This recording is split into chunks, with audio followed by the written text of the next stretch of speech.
Hello, I'm Matthew McKibbin. Welcome to Bedtime Stories. Thank you for enjoying my previous bedtime story video. I hope that helped every single one of you have sweet dreams and whatever. So today I'm back with another bedtime story video, and I'm going to read to you 4 stories of Thomas the Tank Engine. And our first one is Little Engines Can Do Big Things.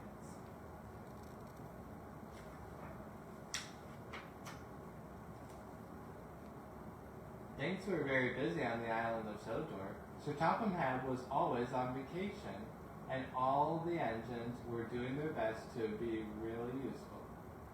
But Thomas the Tank Engine did not feel useful at all. James teased Thomas for bumping into the buffers. Gordon scolded Thomas for being late. They made Thomas feel unimportant. Important is big, Gordon told Thomas. And we are big engines. You are small. Bossy scrumpets, grumbled Thomas. I'll show them.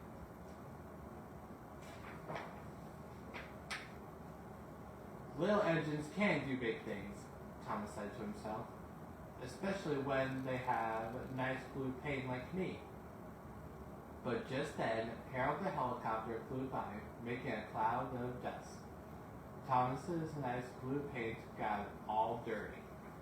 2 nasty diesels made fun of Thomas. Let's start laughing now, they said, and they did.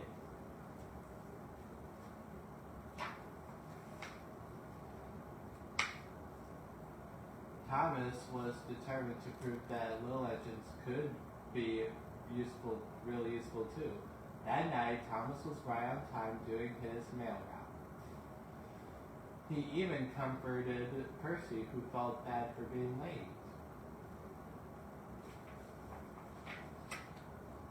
The next morning, Thomas saw Henry looking glum. Morning, Henry, beeped Thomas. What's the matter? I've got boiler ache, Henry told him. Thomas offered to fetch some special coal for Henry. Thank you, Thomas, said Henry. Special coal will make me feel much better. Thomas smiled and puffed away, feeling really useful indeed.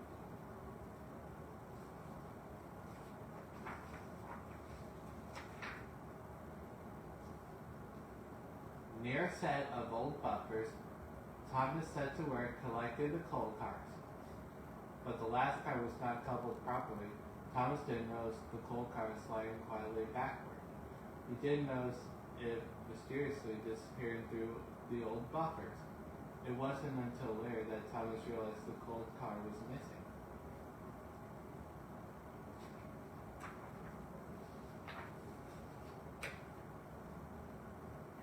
I was up near the buffers when the last coal car disappeared, Thomas told Percy.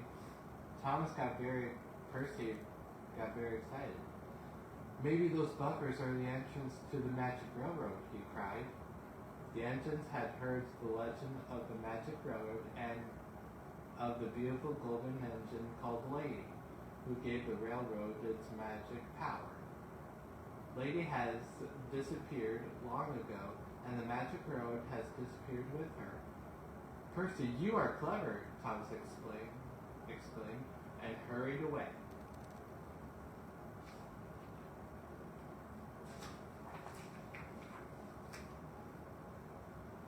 Thomas steamed back to the old buffers. He knew that bringing Lady back would be really useful, but he was nervous too. What if I go on the Magic Road and my wheels don't work? Thought Thomas. What if it's dark? But Thomas kept going. He reached the old buffers and passed right through.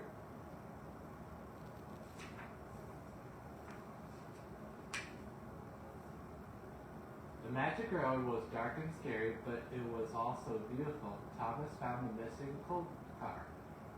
With the car coupled properly, he continued along the Magic Railroad. Thomas passed through another set of buffers and into a world he had never seen before. There was the other end of the Magic Road, and this was the other end of the Magic Railroad, and the home of Lady the Golden Engine.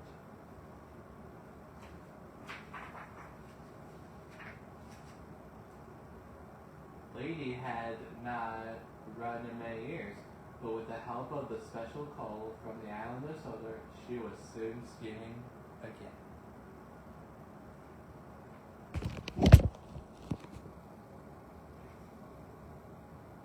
Lady moved along. Her lovely, happy face was revealed once more. The rails become clear and golden, and beautiful shavings fell behind her and gathered between the tracks. The Magic Road was coming back to life.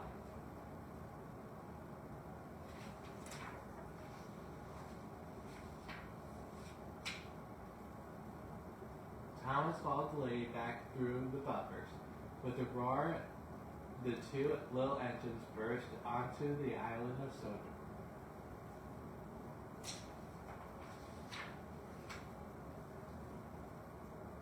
Hooray for Thomas! The engines cheered. Lady was back and the Magic Road would run once again. You see, said Thomas, little engines can do big things. The special delivery.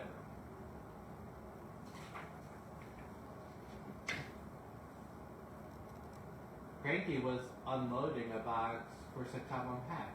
The box was marked urgent. Huh! Creaked Cranky. What's so urgent about this package? Thomas heard Cranky's question.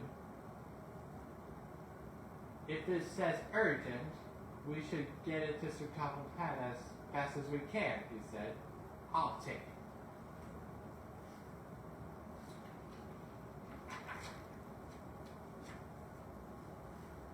Just then, Gordon pulled up next to Thomas. An urgent package needs a speedy train, said Gordon. I'm the fastest train here, so I will have to take the package. Gordon took the package and set off immediately. Thomas was left behind. I could have gotten it there quickly, he peeped.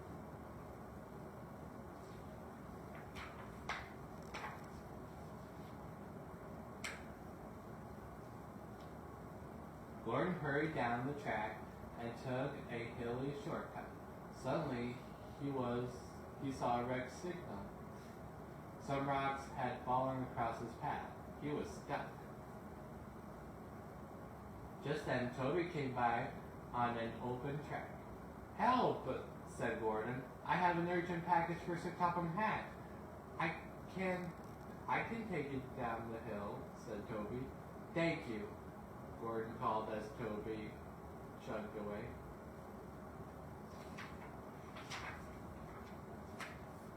Toby clacked quickly down the hill.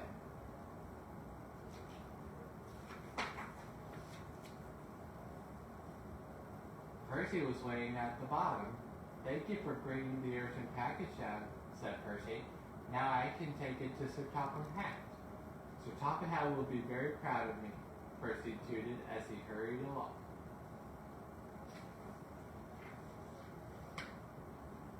Percy rounded a bend and saw James ahead of him, pulling two troublesome trucks. James was going very slowly because the trucks had their brakes on.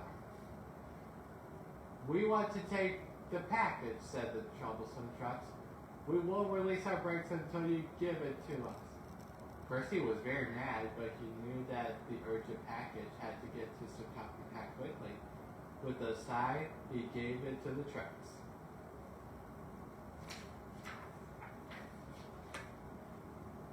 No more trouble from you, trucks, said James.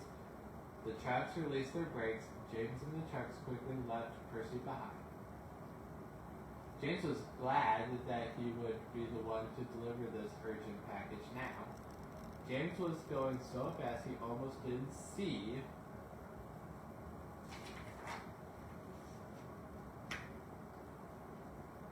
the broken track. Oh no, wailed James. Now Sir Topham Hatt will never get his urgent package. I'll take the urgent package, said Harold, landing next to James. He took the package and flew off.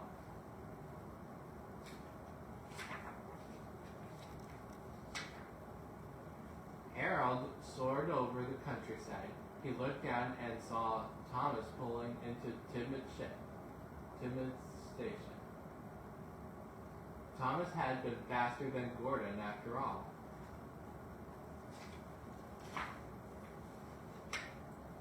"Where's my package?" Sir Topham had asked. Just then, Harold landed. "I haven't seen it, sir," he said. Then he told Thomas and Sir Topham what happened.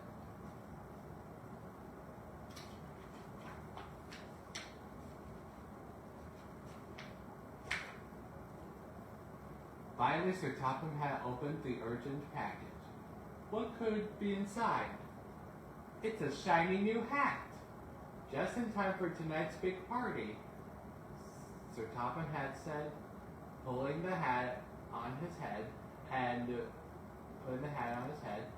Thomas, next time there is an urgent package,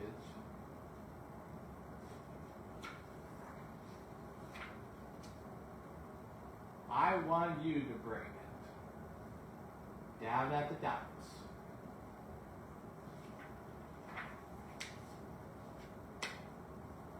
Beep! Everyone sure looks busy today, thought Thomas. He was on the hill overlooking the Brenham docks. From above the busy harbor, Thomas could look down and see all of the other engines working hard. Maybe I can do something to help. And down he went.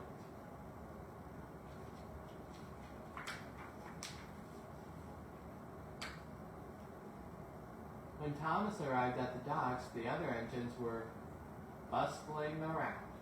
Everyone was working hard to prepare for the ocean life exhibit, which was coming to the island of Sodor. James and Cranky the crane were busy unloading a big shipment of ocean plants. The plants would be put in the fish tanks to make the fish feel at home. "Can I help?" asked Thomas. "Oh, little Thomas, an engine like me doesn't need help," said James.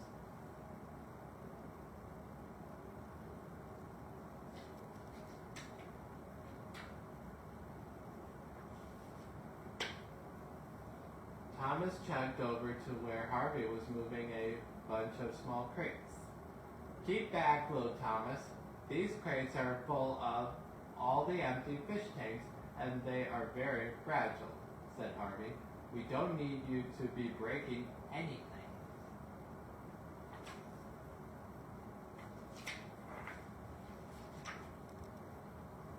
As Thomas moved off, he noticed two cars coupled to Salty on the next track. He had never seen cars like this before. They were large and Thomas could see through their sides. They were full of water. A big octopus was swimming in the rear car. Thomas was amazed. Then he pulled up to the front car. It had a huge shark in it. The shark looked at Thomas and opened its mouth. He had rows of big, scary teeth. "Look at that!" Thomas gasped and hurried up to find Salt.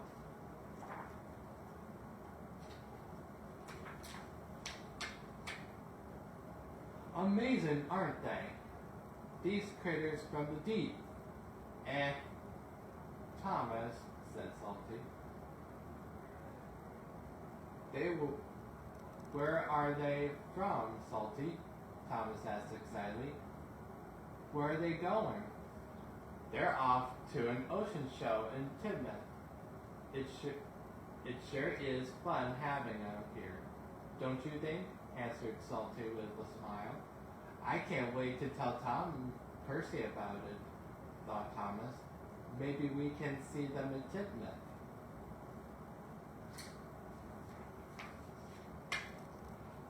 Thomas was still marveling over the shark when Henry rushed by. "Out of the way! I'm in a hurry!" Henry whistled. "Don't fret, Thomas," said Salty. "Little engines can be mighty handy at times." "Thanks, Salty," peeped Thomas sadly. "Maybe there's something I could do back back at the station.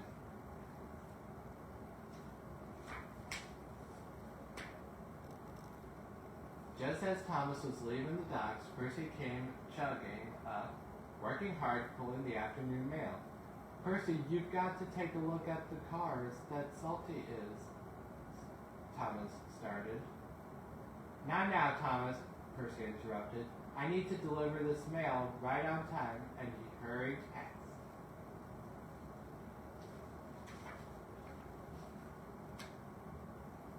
Percy passed Salty and then looked up and saw a huge shark looking right at him. Yikes!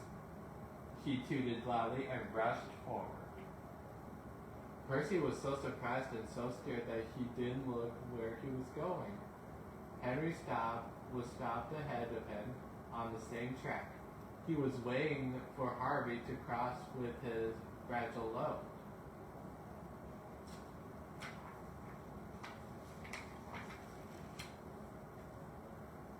Percy ran right into Henry, pushing him up the track right towards Harvey's cargo of fish tanks. Watch out, Harvey! Tooted Henry. Harvey looked back, saw Henry rushing at him. He went full steam ahead. Too late! Crash! Henry crashed into Harvey's freight car.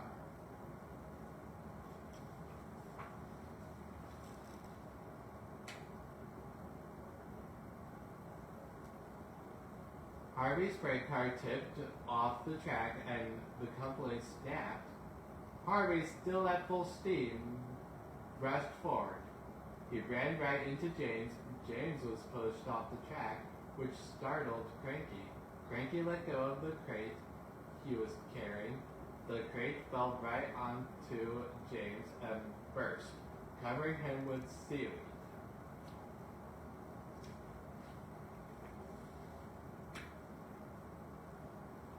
Thomas saw what had happened and came hurrying back to help. His smaller size made it easy for him to fit between all the bumped engines and broken crates. First, he helped pull Percy back on the track. Then he kept the freight cars in order while the spilt mail and the broken crates were cleaned up. Finally, he helped Harvey put James back onto the track, and he didn't even tease James about his green face.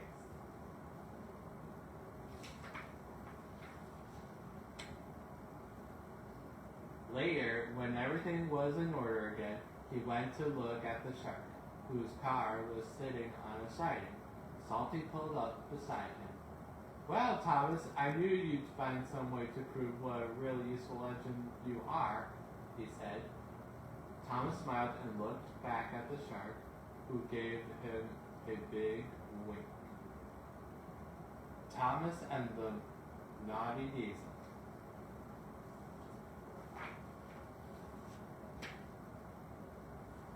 Percy wasn't feeling well. Sir Topham had sent him to the train doctor to get better. I shall have to borrow another engine while Percy is away, Sir Topham had said. The only engine the other railway could spare was diesel.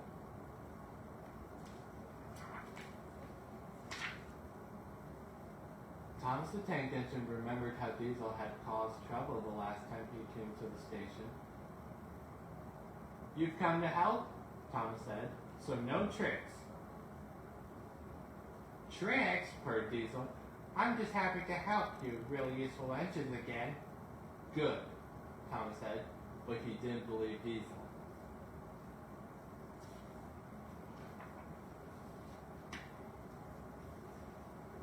Diesel set out to work.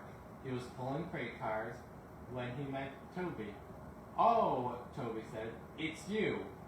Thomas remembered Diesel's mean tricks too. After you finish your job here, please pull those freight cars to the harbor, said Toby. He wanted Diesel as far from him as possible.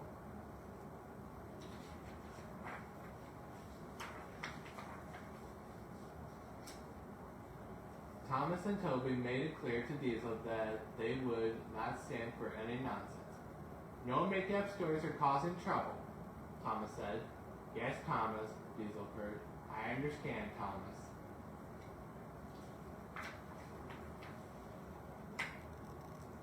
The freight cars knew Sir Topham Hatt had sent Diesel away for troublemaking in the past. Let's have some fun with him, laughed the freight cars. There's Naughty Diesel, they called. Diesel could feel his temper rising. Yes, Thomas, teased the freight cars. I understand, Thomas. Grrr. Diesel roared. I'll teach you. He gave the freight cars a big push.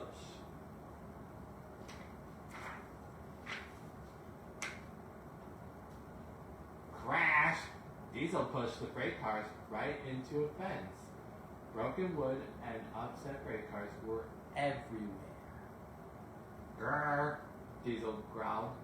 Any more teasing, and I'll squash you all flat.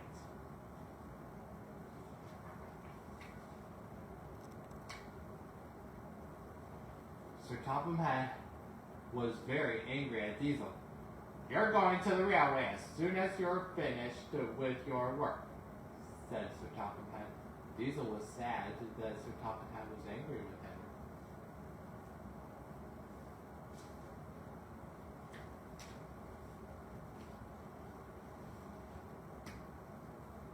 Later that day, Daisy was chugging along when she realized she had an oil leak. Thomas will have to take your passengers, says Sir Driver.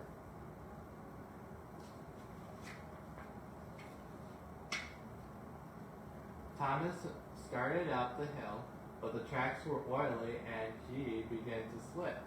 Help! Help! Said Thomas. Thomas could not stop his heavy train from pulling him downhill. Suddenly, Clarabelle's back wheels rolled off the track and into the mud.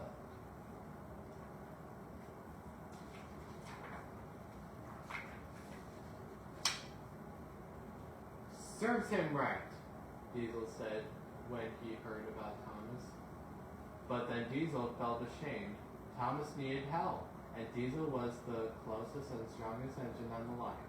I'm coming, Thomas, Diesel called. Bit by bit, Diesel crept forward on the oily track until he reached Thomas.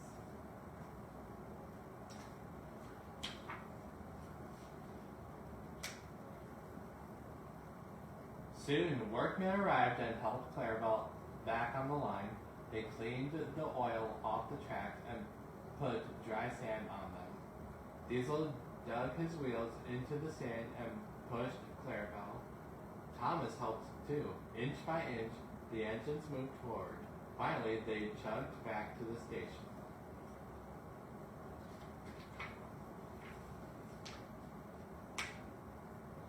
Thank you, Diesel, said Clarabelle. You were great, Thomas said. And even Sir Topham Hatt was proud of Diesel because he had rescued Thomas and Clarabelle. Everyone hoped Diesel would come again. Diesel hoped so too.